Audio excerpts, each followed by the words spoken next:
Hello everyone, it's Crisis City time, and I actually like most of Crisis City except for the opening part because we're snowboarding again. The snowboarding lasts for a lot less long this time.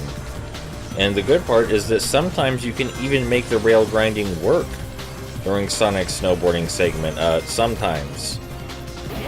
When it feels like it. Trying to angle the jumps is still a lost cause, but I promise we're gonna find at least one rail to grind before this is over. As for the difficulty of this snowboarding segment itself, it's actually one of the easier segments in the game.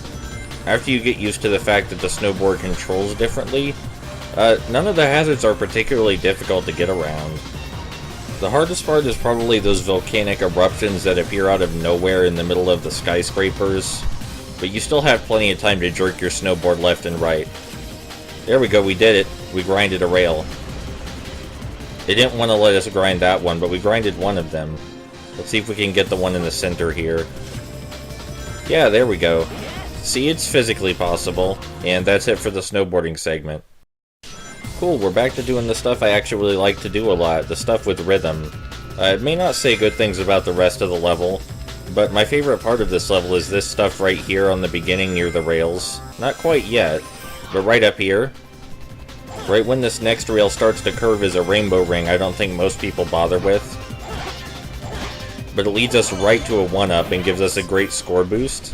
And then from here we can easily reach the green awning to our right, which allows us to skip a significant portion of the level. Easy peasy. I really like that. Feels rhythmic, feels good. Let you go fast.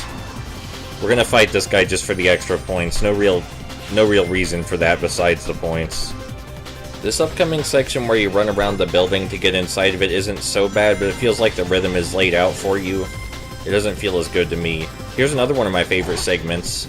This right here. This is a really, really long homing chain, and it feels awesome. Screw all those rails. There's also a ring trail right here. Oh, I guess we're not gonna... There we go. There's a ring trail, as I demonstrated after a bit of trial and error, that will allow us to skip even more of the level, because I am an expert at this game, and I don't care how depressing that is. But yeah, this part right here, where you're controlling Sonic on foot, really rhythmic and fun. It's a shame some of the rhythmic sections are broken up by less than rhythmic sections, but... what are you gonna do? And I don't care what anyone has to say about the homing attack, because as you're about to see right here, comboing shit is just fun. It's just satisfying to hit so many goddamn things in the air without landing. It just feels good. We want this rail. There we go. I don't know if that shortcut was intended, but I'm going to assume it was. Even if it isn't, I don't care. It was fun. Look at how much of this level we're skipping just by playing well. I think that's it for this segment after we hit this loop-de-loop. It's a shame, because that's the best part of the level back there. That was good. I like that.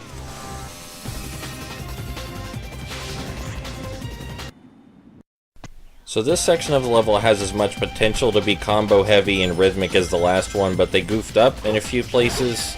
It's very easy to mistime your jumps, and it's just not as fun.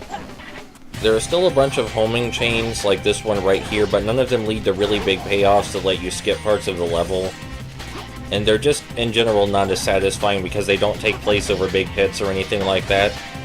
This upcoming homing chain right here, this one that leads to a light ring dash, I could never get this one to work, no matter how many times I try, and I've played this game a lot, so that rainbow ring, as far as I'm concerned, is just inaccessible unless you're insanely lucky. There's even parts of this section where you have to wait a little bit on some of the platforms. Not long, mind you, but I don't like that. You know, unlike in the original Sonic the Hedgehog, you never have to wait on platforms in that game. That's never a thing that happens, and you definitely don't wait on a really slow-moving block that floats through lava. Oh, and there's no block pushing either, and there's definitely not an entire really long water segment that's no fun at all, with a bunch of really slow water physics. Not in Sonic. Putting aside my vendetta against idiots who champion the old 2D Sonic games as some kind of godly speed force, this is the hardest part of the level if you're trying to S-rank it, and it's because of the goddamn physics objects. Now I understand, they wanted to demonstrate the physics. There's a lot of physics. Look at all these goddamn physics objects. If any of those physics objects touch you, you lose your rings. And you want your fucking rings so you can S-rank. It took so long to memorize this goddamn segment. Rest of the level, no problem. The rest of the level's easy shit compared to this, you know, even for a normal person. And this last section isn't so bad if you're a normal dude either, but there's so many physics objects flying everywhere, and you need your rings for that S rank. You need them. And there's just so much shit everywhere. I can't even tell you what strategy I used to beat this section, because it was pure memorization. That's all this was. I just memorized everything. And I still get hit a few times, because oh my god, you see all the physics objects in the constant slowdown. It's ridiculous.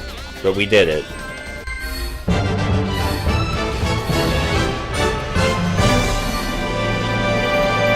That was incredible!